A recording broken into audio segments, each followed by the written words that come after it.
Well, hey there, it's Mrs. Asaro here with another First Chapter Friday. I'm really excited to get into this book today because I've chosen it in honor of National Poetry Month. It's written in verse rather than in chapters, and it has a lot of poetic devices, but it reads very much like a story. I think you're going to love it.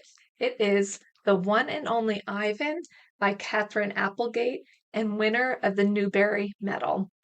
This book might sound a little juvenile to you when we first start, but I promise you the themes in this book are very interesting and very timely and very important about friendship and family and perspective and stereotypes and what we think of one another.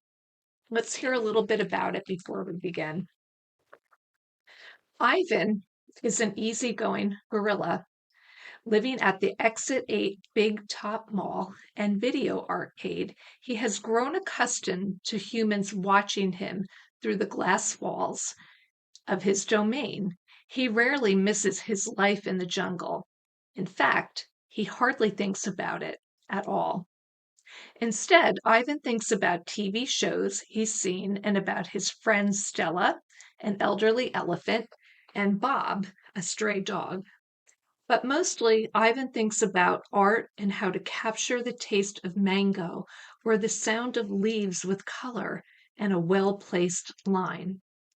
Then he meets Ruby, a baby elephant taken from her family, and she makes Ivan see their home and his own art through new eyes. When Ruby arrives, change comes with her, and it's up to Ivan to make it a change for the better.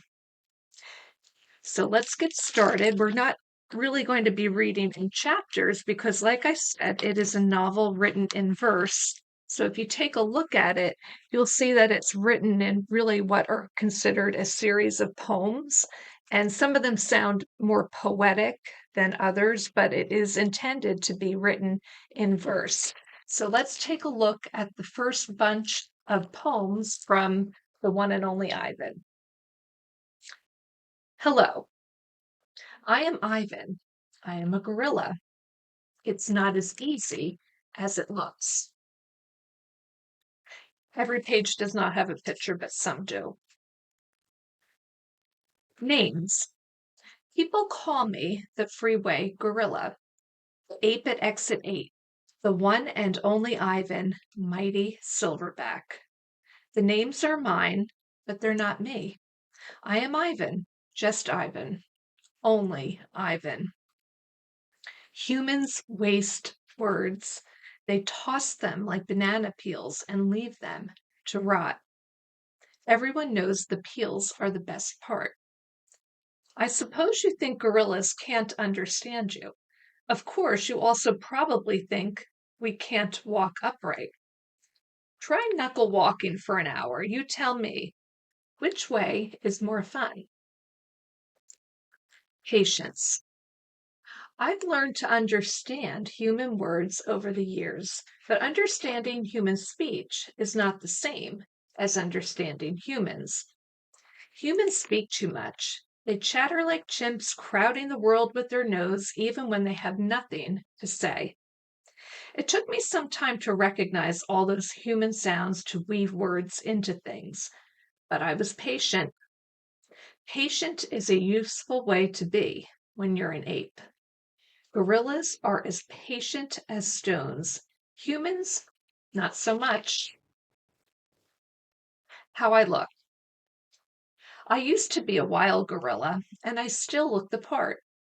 I have a gorilla's shy gaze, a gorilla's sly smile. I wear a snowy saddle of fur, the uniform of a silverback. When the sun warms my back, I cast a gorilla's majestic shadow. In my size, humans see a test of themselves. They hear fighting words on the wind when all I'm thinking is how the late day sun reminds me of a ripe nectarine. I'm mightier than any human, 400 pounds of pure power. My body looks made for battle. My arms outstretched span taller than the tallest human. My family tree spreads wide as well. I am a great ape, and you are a great ape, and so are chimpanzees and orangutans and bonobos, all of us distant and distrustful cousins. I know this is troubling. I too find it hard to believe there is a connection across time and space linking me to a race of all ill mannered clowns. Chimps. There's no excuse for them. The Exit 8 Big Top Mall and Video Arcade. I live in a human habitat called the Exit 8 Big Top Mall and Video Arcade. We are conveniently located off I-95 with shows at 2, 4, and 7, 365 days a year. Max says that when he answers the trilling telephone. Mac works here at the mall. He is the boss. I work here too. I am the gorilla. At the Big Top Mall, a creaky music carousel spins all day, and monkeys and parrots live amid the merchants. In the middle of the mall is a ring with benches where humans can sit on their rumps while they eat soft pretzels.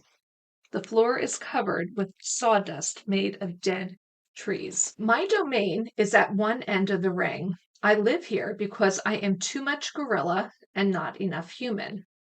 Stella's domain is next to mine. Stella is an elephant. She and Bob, who is a dog, are my dearest friends.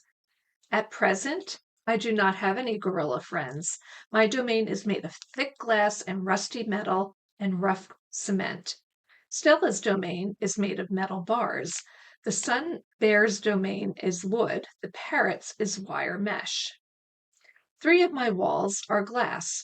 One of them is cracked, and a small piece about the size of my hand is missing from the bottom corner. I made the hole with the baseball bat Mac gave me for my 6th birthday. After that, he took the bat away, but he let me keep the baseball that came with it. A jungle scene is painted on one of my domain walls. It has a waterfall without water, and flowers without scent, and trees without roots. I didn't paint it, but I enjoy the way the shapes flow against my wall, even if it isn't much of a jungle. I am lucky my domain has 3 windowed walls. I can see the whole mall and a bit of the world beyond. The frantic pinball machines, the pink billows of cotton candy, the vast and treeless parking lot. Beyond the lot is a freeway where cars stampede without end. A giant sign at its edge beckons them to stop and rest like gazelles at a watering hole. The sign is faded, the colors bleeding, but I know what it says. Mac read its words aloud one day. Come to the Exit 8 Big Top Mall and Video Arcade, home of the one and only Ivan, mighty Silverback. Sadly, I cannot read, although I wish I could. Reading stories would make a fine way to fill my empty hours.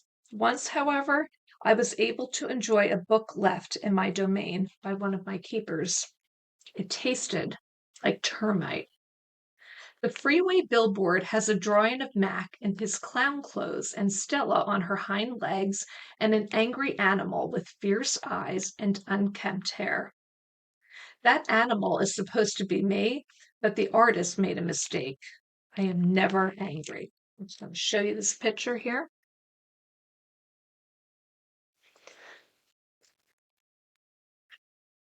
Anger is precious. A silverback uses anger to maintain order and warn his troop of danger. When my father beat his chest, it was to say, beware, listen, I am in charge. I am angry to protect you because that is what I was born to do. Here in my domain, there is no one to protect. The littlest big top on earth. My neighbors here at the Big Top Mall know many tricks. There are an educated lot more accomplished than I am. One of my neighbors plays baseball, although she is a chicken.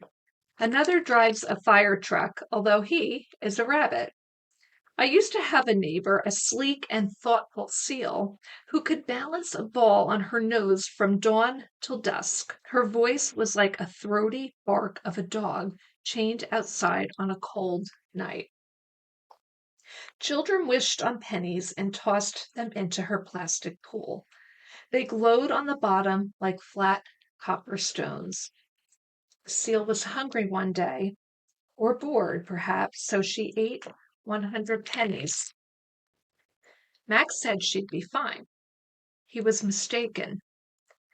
Mac calls our show the littlest big top on earth. Every day at 2, 4, and 7, humans fan themselves, drink sodas, applaud. Babies wail. Mac, dressed like a clown, pedals a tiny bike. A dog named Snickers rides on Stella's back. Stella sits on a stool. It is a very sturdy stool.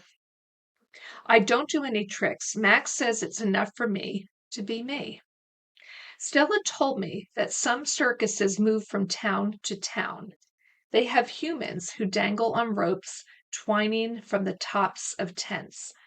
They have grumbling lions with gleaming teeth and a snaking line of elephants, each clutching the limp tail in front of her. The elephants look far off into the distance so they won't see the humans. Our circus doesn't migrate. We sit where we are, like an old beast, too tired, push on. After our show, humans forage through the stores. A store is where humans buy things they need to survive. At the Big Top Mall, some stores sell new things like balloons and t-shirts and caps to cover the gleaming heads of humans. Some stores sell old things, things that smell dusty and damp and long forgotten. All day I watch humans scurry from store to store. They pass their green paper, dry as old leaves and smelling of 1,000 hands, back and forth and back again. They hunt frantically, stalking, pushing, grumbling. Then they leave, clutching bags filled with things, bright things, soft things, big things. But no matter how full the bags, they always come back for more. Humans are clever indeed. They spin pink clouds you can eat. They build domains with flat waterfalls. They are lousy hunters. Gone.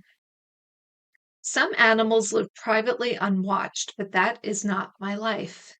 My life is flashing lights and pointing fingers and uninvited visitors.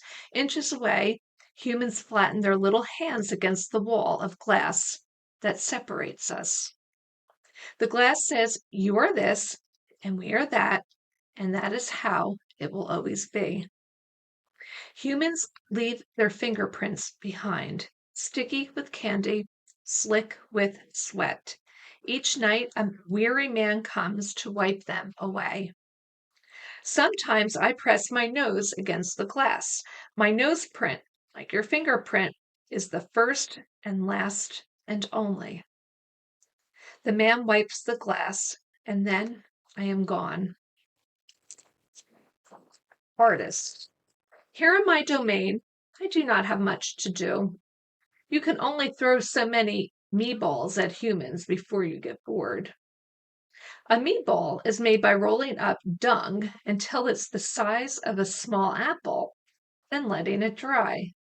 I always keep a few on hand. For some reason, my visitors never seem to carry any. In my domain, I have a tire swing, a baseball, a tiny plastic pool filled with dirty water, and even an old TV. I have a stuffed toy gorilla, too. Julia, the daughter of the weary man who cleans the mall each night, gave it to me. The gorilla has empty eyes and floppy limbs, but I sleep with it every night. I call it not Tag. Tag was my twin sister's name. Julia is 10 years old. She has hair like black glass and a wide, half-moon smile. She and I have a lot in common. We are both great apes and we are both artists. It was Julia who gave me my first crayon, a stubby blue one, slipped through the broken spot in my glass along with a folded piece of paper. I knew what to do with it. I'd watched Julia draw. When I dragged the crayon across the paper, it left a trail in its wake like a slithering blue snake. Julia's drawings are wild with color and movement. She draws things that aren't real, clouds that smile and cars that swim. She draws until her crayons break and her paper rips. Her pictures are like pieces of a dream. I can't draw dreamy pictures. I never remember my dreams, although I sometimes awaken with my fists clenched and my heart hammering. My drawings seem pale and timid next to Julia's. She draws the ideas in her head. I draw the things in my cage, simple items that fill my days: an apple core, a banana peel, a candy wrapper. I often eat my subjects before I draw them. But even though I draw the same things over and over again, I never get bored with my art. When I'm drawing, that's all I think about. I don't think about where I am, about yesterday or tomorrow. I just move my crayons across the paper. Humans don't always recognize what I've drawn. They squint, cock their heads, murmur. I'll draw a banana, a perfectly lovely banana, and they'll say, "It's a yellow airplane," or "It's a duck without wings." That's all right. I'm not drawing for them. I'm drawing for me.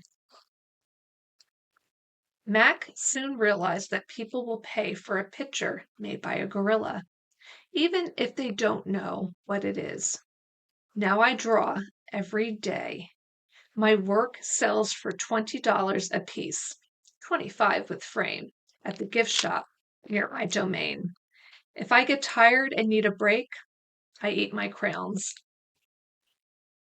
Shapes and clouds. I think I've always been an artist, even as a baby. Still clinging to my mother, I had an artist eye. I saw shapes in the clouds and sculptures in the tumbled stones at the bottom of a stream. I grabbed at colors, the crimson flower just out of reach, the ebony bird streaking past. I don't remember much about my early life, but I do remember this. Whenever I get the chance, I would dip my fingers into cool mud and use my mother's back for a canvas.